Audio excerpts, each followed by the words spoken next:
This segment brought to you by Kansas Regenerative Medicine. Your stem cells, your health, your life.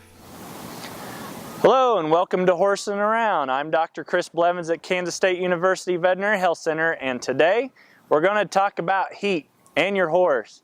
We always are concerned with us in heat advisories and when we have heat indices in the hundreds, but don't forget about your horse. We also talk about small animals and those kind of things, but again, your horse in the elements needs to be of a concern and need to make sure that we are with them, or at least know what we need to do to keep them cooled off or keep them from having a heat stress or heat stroke. Now, what would we do initially? It would be same for you and I. Water, fresh water. I mean, that's kind of one of those things that's easy to remember, but again, sometimes when it's really hot, we may forget to go and check that on the horse. Maybe they'll go through a lot more water too. You have to remember that your horse, a standard size horse, 1,100 pound horse, could drink up to 20 gallons of water or more a day when it's really hot. So do you have that much water for each one of your horses every day, especially when it gets hot? It sure is something to think about.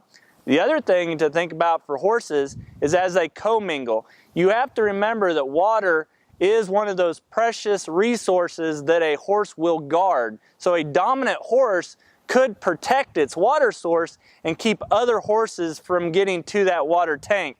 So make sure you know the dynamics of your horses if they're in groups, and you may need to have at least 2 or 3 other water sources for your horse in the same pen if that seems to happen. So again, knowing how much your horse is going to drink as far as water and having enough water sources is going to be important when it's really hot outside.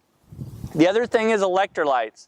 You know, you and I, we try to make sure we keep our electrolytes high, especially when we're sweating. Horses sweat too. They lose a lot of their electrolytes in their sweat, like salt, and that is something you need to keep in mind for your horse.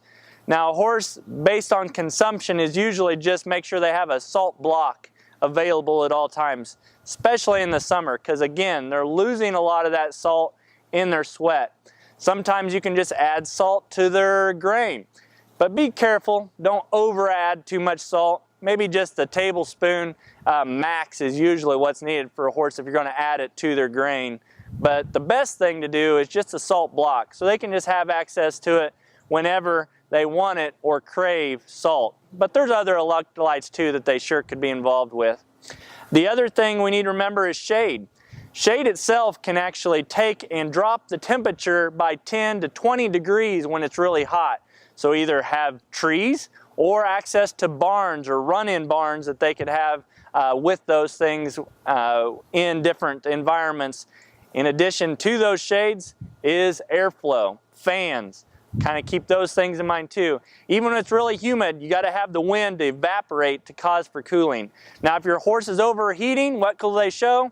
Lethargy, sometimes colic. Take their temperature. If it's over 103.5 degrees Fahrenheit, they could have heat stress or heat exhaustion. So you probably need to get your veterinarian involved in those aspects and times. Again, if you got any other questions about your horse and heat, contact us here at the vet school or contact your veterinarian.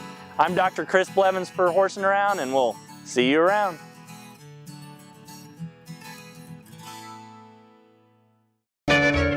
Ag Promo Source is a unique group of marketing specialists with one mission: help your ag business grow. Each affiliate has their own area of expertise, and they work together to bring you advice, products, and services. To get started, visit agpromosource.com. Ag Promo Source. Together we grow.